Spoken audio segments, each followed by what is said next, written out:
Welcome. I'm going to show you how to use React compiler both in your existing NextJS project and also in a new NextJS 15 project. Let's start. First, I will create a new NextJS 14 project to represent your existing project. I have removed code we don't need in this page file, leaving us with only this simple counter component and this other component, which is right here. Let's see if our other components re-renders when the state of counter changes. This is our app, and as you can see, our other components is being re-rendered every time the state counter changes. Now let's add a React compiler.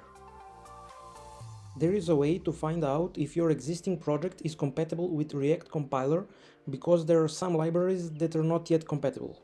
You just need to execute this command.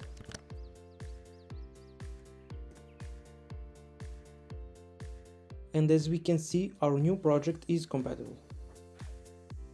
Now let's update our NextJS 14 project to NextJS version 15. We need to execute this command.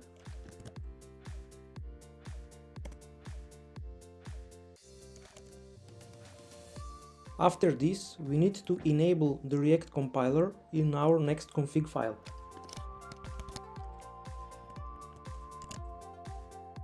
Let's take a look at our app now. And as you can see, our other component is not being re-rendered.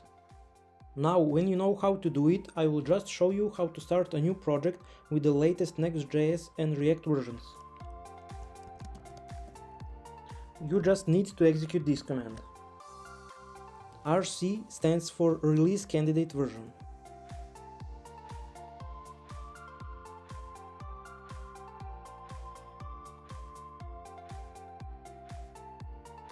GitHub link to this first project will be in the description of this video. Thank you for watching. Bye.